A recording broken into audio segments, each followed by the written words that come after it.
വിവാഹ വാഗ്ദാനം അതിജീവിതം 1, അതിജീവിതം 1-നും രണ്ടാമത്തെയും മൂന്നാമത്തെയും അതിജീവിതയ്ക്കും വിവാഹ വാഗ്ദാനം നൽകുന്നു. ഓർമ്മിക്കണം, ആദ്യം പരാതി നൽകിയ ഒന്നാമത്തെ അതിജീവിത വിവാഹബന്ധം വേർപെടുത്തിക്കൊണ്ടിരിക്കുന്ന ഘട്ടത്തിലാണ്, അതിനുള്ള പരാതി നൽകിക്കൊണ്ടിരിക്കുന്ന ഘട്ടത്തിലാണ്. അതുമായി ബന്ധപ്പെട്ട ചർച്ചകൾ നടക്കുന്ന സമയത്താണ് തന്റെ കുടുംബത്തിലെ ഒരു ആഭ്യന്തര പ്രശ്നം പരിഹരിക്കുന്നതിന് വേണ്ടി ഇതിൽ ഭർത്താവും ഭാര്യയും തമ്മിലുള്ള ഒരു അഭിപ്രായ വ്യത്യാസം, അതിലേക്ക് രാഹുൽ മാങ്കൂട്ടത്തിൽ ഇടപെടുന്നു. അതിനുശേഷമാണ് രാഹുൽ മാങ്കൂട്ടത്തിൽ ഈ ഭർത്താവിനെ ഒഴിവാക്കി ഡിവോഴ്സ് കഴിഞ്ഞെത്തുമ്പോൾ വിവാഹം കഴിക്കാം എന്ന് വാഗ്ദാനം നൽകി ഒന്നാമത്തെ അതിജീവിതയെ പീഡിപ്പിക്കുന്നത്.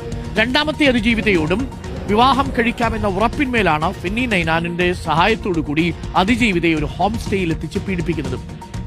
തിരുവല്ല സ്വദേശിയായ വിദേശത്ത് ജീവിക്കുന്ന മൂന്നാമത്തെ അതിജീവിതയെയും വിവാഹ വാഗ്ദാനം നൽകിയാണ് ആദ്യം പീഡിപ്പിക്കാൻ ശ്രമിക്കുന്നത്. പക്ഷേ ഇവിടെ ബലാത്സംഗം കൂടിയുണ്ട് എന്നുള്ളതാണ് ഏറ്റവും പ്രധാനപ്പെട്ട കാര്യം.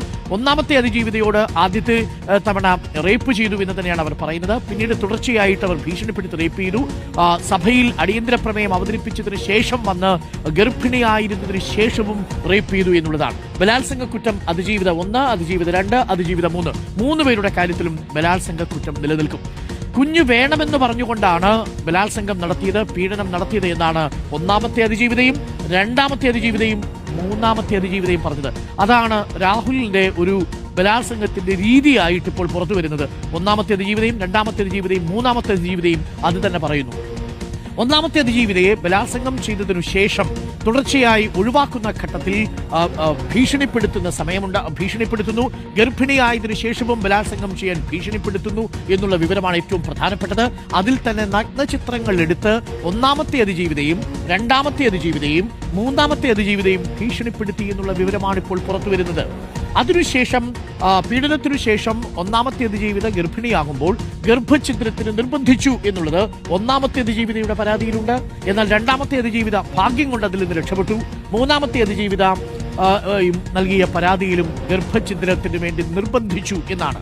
മാത്രവുമല്ല, ഗർഭിണിയാകുന്ന സമയത്ത് ഫോൺ ബ്ലോക്ക് ചെയ്തതിനു ശേഷം ആ ഗർഭത്തിന്റെ ഉത്തരവാദിത്വം രാഹുൽ ഏറ്റെടുക്കാതെ മറ്റു പലരിലും ആരോപിക്കുന്ന സാഹചര്യമുണ്ടായി.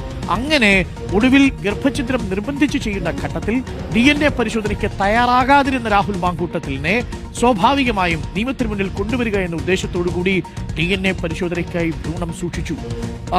സൈബർ ആക്രമണം നടത്തി. ഒന്നാമത്തെ അതിജീവിതയ്ക്കെതിരെ സൈബർ ആക്രമണം നടത്തി.